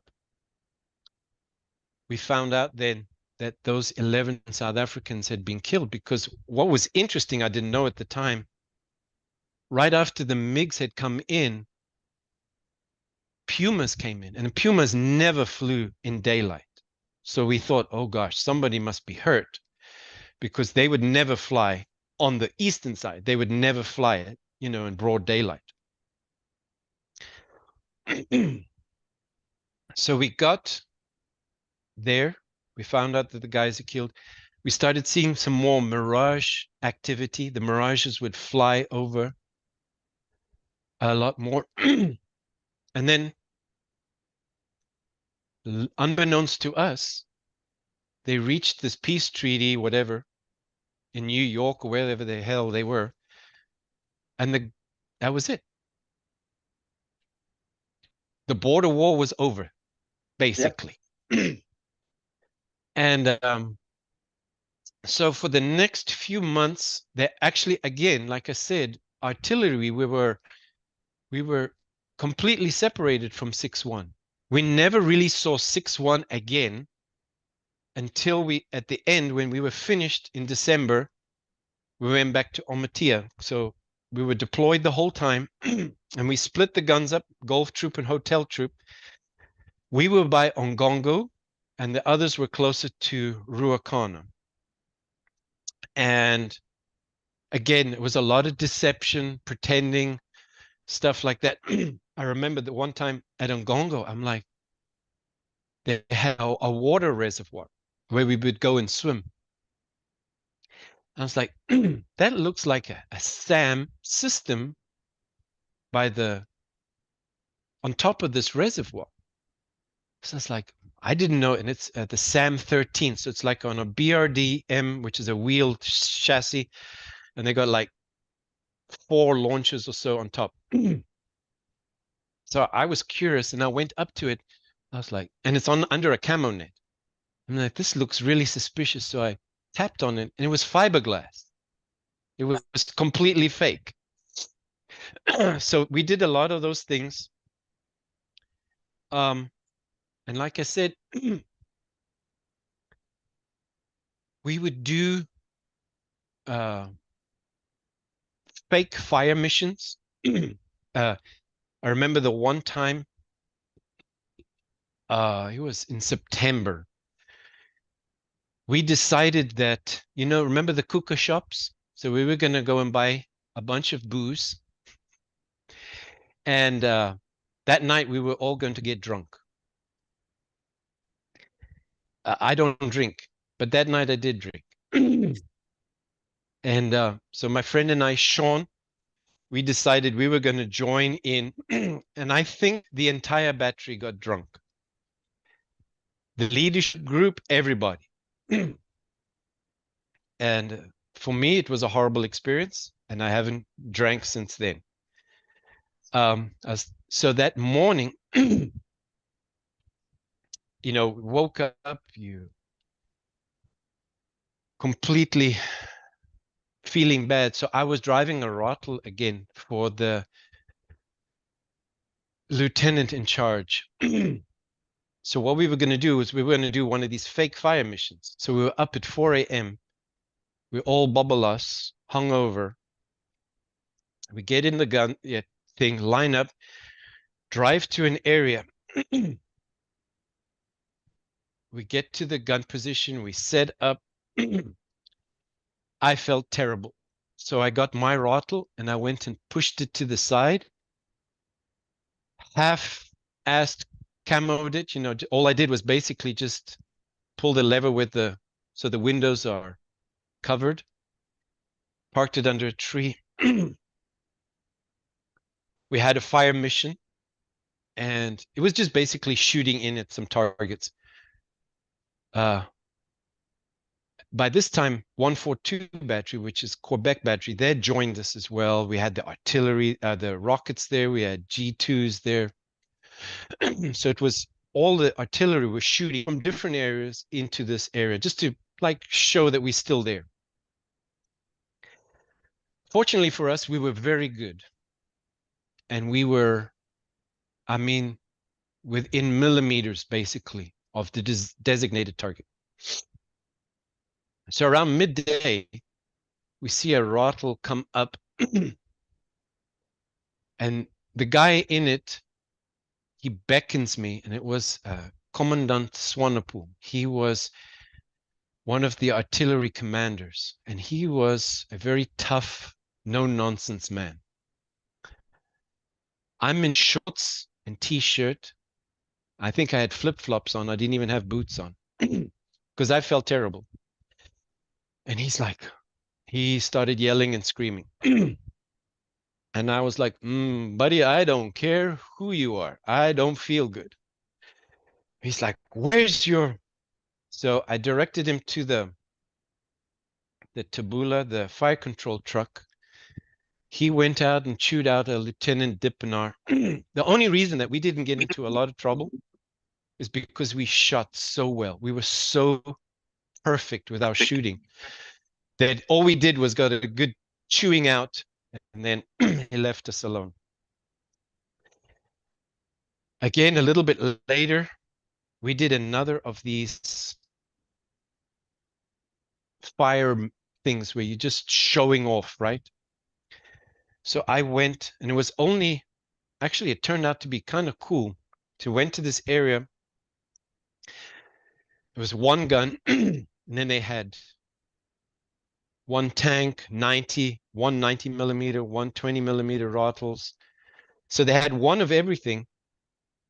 And they had a bunch of people come in from the Republic, stateside. And it was just a show and tell. I don't know if they were ministers or who they were. So they even had the staff there. So they had Impalas fly. Then the Alouette gunships came in and they did their thing, you know, bop, bop, bop, bop, bop, bop. And the gunships, the Alouette gunships, they came and landed. And then the tank, if you've ever seen a tank shoot, it's very impressive. But the round is so quick. It's incredibly impressive. And then finally it was our turn for the G5s, and it was funny and impressive at the same time, because that gun, everybody oohs and ahs for the other stuff, rightfully so. But when the gun went off, everybody backed off. Even the Air Force was impressed. So it's not easy to impress the Air Force, but even they were impressed. But like I said, we just stayed in these areas by Ogongo and Yeruakana, split up,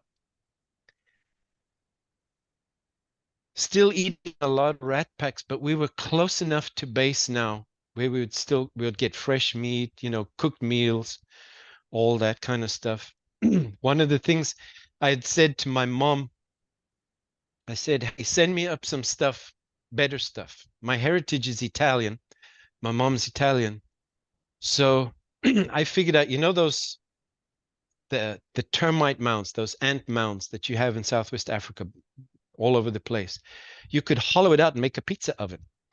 So that's one of the things I figured out, is I could make pizza with my mom's. She'd send me the ingredients, the cans and stuff like that. So I'd make pizza for me and the guys around me. So that was it. That was the end of it.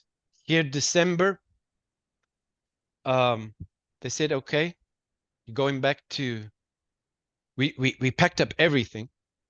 We drove back to Omatia. We were in Omatia literally for maybe 2 days, where we just handed all our stuff back in, signed out, got our papers, you know, honorable discharge. They sent us to Grootfontein. In Grootfontein this time, it was a SAF Air Boeing 707. My first and last time to fly the 707, which was really nice because they had flight attendants and everything. So for me, you could ask where you could go. And most of Sierra Battery were from Natal area. But we had some guys from the Joburg area. And that's where my my aunt lived. So I said, okay, I want to go. She lives in Edenvale. So I went to Jan Smuts with the 707. And then just like that, you're out of the army. You're a civilian again. And it took me literally years to work through that. Why I say that, at the beginning of that 2 years, you're thrown into this completely different culture. You make lifelong friends. You go through hell, fun times, silly times, crazy times with these people. And then all over. you're ripped apart. It's like Yeah. you lose family members, right? And it took me years and years. I mean, here to learn to deal with that. You know, it's not PTS, or maybe it was. I don't know. But you have this connection, and then you don't anymore. And it's with me. Very quickly, I emigrated to the United States. So I'm really separated from that group of people, and it was really hard. Not you don't talk to anybody about your experiences. Again, like talking like this with legacy, which is incredibly important, to talk about these things, let it out, as you can say. You so you bottle up feelings, and you can understand. You're a veteran, you know. And so actually, I started talking to American veterans. And even though it was different, experiences are very similar, right? The hardships, the terror, the camaraderie, the joking, the anything can be funny, you know, all these things.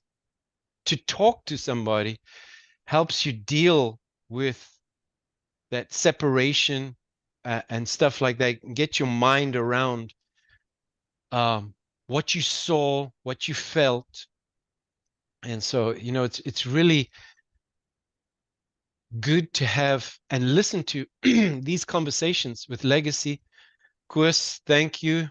Legacy guys, presenters, thank you for doing this, because you hear these stories just like we having a conversation now.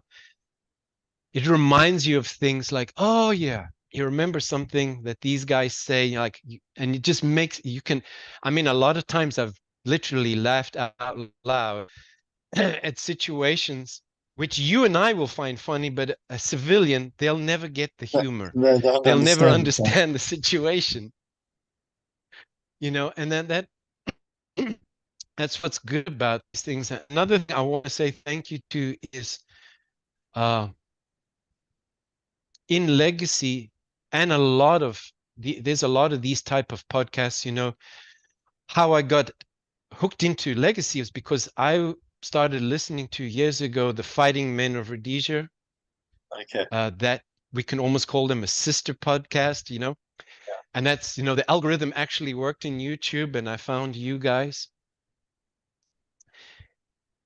All the other guys out there, I want to say thank you to is, especially as a driver, all those faceless drivers in the maintenance units. We had some guys from Five Side that ran ammunition to us, especially on the Eastern Front, day after day, horrible conditions as well, up and down, you know, all of them that got us our mail, cooks, everything, you know, everybody has a story.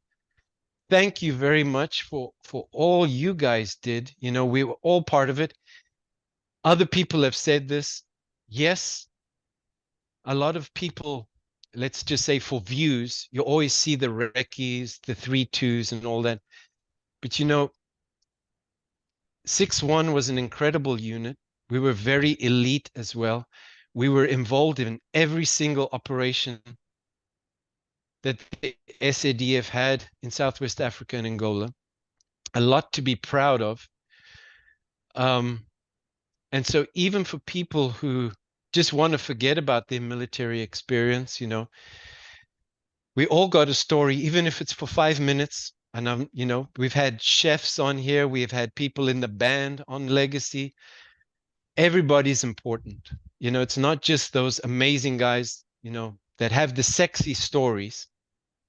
You know, we all have a story, and it helps to hear that story, to vocalize it, to write it down, as it were, to set the record straight. Like again, I said, people say that, you know, we lost the battle. We didn't lose anything. 3,000 at any one time there on the Eastern Front. We were in complete control. Yes, the SADF might not have the SAF didn't have the air superiority, but then that's where the G5s came in.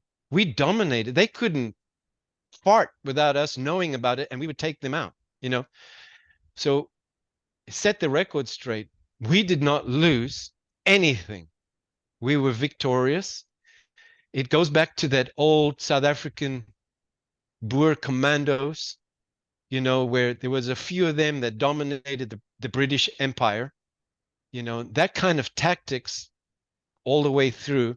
Same we saw in Rhodesia, you know, as tiny forces were able to control with surprise, with well-trained men, whatever they were doing, whether it was a highly trained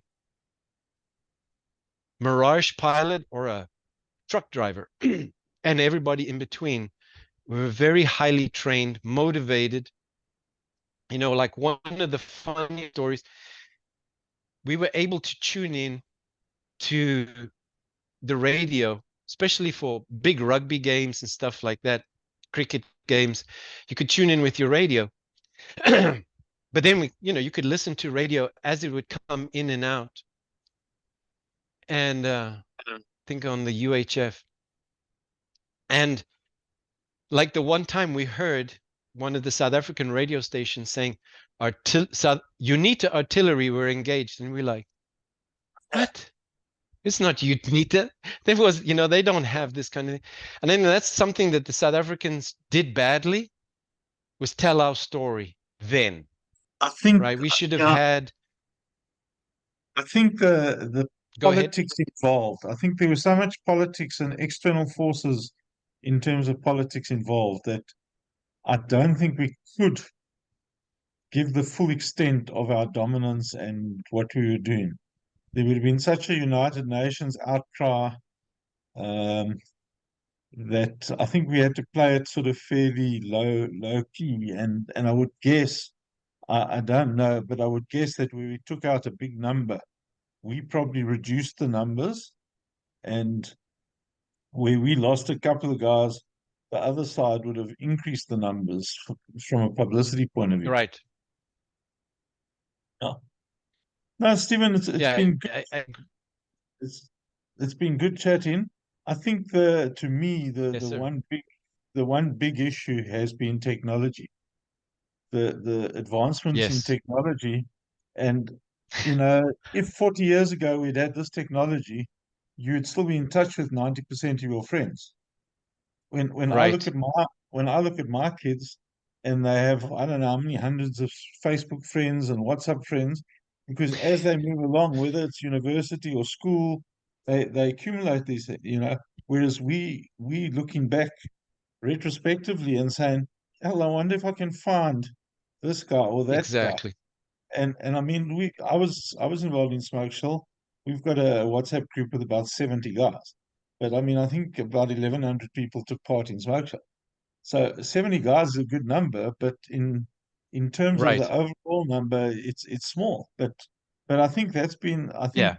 I think that's been hugely successful in get-togethers and being able to meet up with old friends and things like that. Just having the technology. I mean, even this technology is Yes. relatively new, that we can put out a YouTube video and everyone in the world can watch it. Or the fact that I Yeah. can talk to And you, different parts. or the fact that I can talk to you for, what's it, 2.5 hours nearly now, on the opposite ends of the world, um, and yeah. But yeah, it's It, really been it, great. it, it- It's really been great yes, hearing sir. your. I I have got a date for your first one, and I think it's the 2nd of September that has been released, but I'll confirm that with you. Okay. Yeah, we had quite a backlog because Koos spent quite a lot of Oh, time in South Africa, yeah. I saw that. Yeah. I saw that in and the he thing. And he then, made a huge number of videos, and everyone keeps saying, "When's my video coming out?" And sort of we got no, a 2 month waiting list. that's the thing. What was good about the little behind the scenes video that you guys did the other day. So people know those kind of things. Um, and just be patient, and whenever is whenever, so long as our stories are told, Yeah. it's appreciated, and it's good for the generations to come. You've got grandchildren, and your children, grandchildren, especially my grandchildren who are outside of that South African culture now, to see these kind of things, and okay, that's what he did, and those are the people he was with, because I've shown them some of the stuff and the pictures, and that kind of stuff, so that they are, Where and they actually, it's kind of cool. In the United States, they are still very good to commemorating veterans. So my grandchildren, whenever there's Veterans Day, which is the 12th of November here, they will always do something for me at their school. So, they become very proud of that. Oh, that's great. Yeah, okay. Well, I think it's probably a good time to call it a day. But thanks a lot, Yes, sir. Stephen. It's been great chatting. Thank you. And And to the legacy viewers out there, thanks for watching. I'm sure you'll have enjoyed this. And until we meet again, thank you.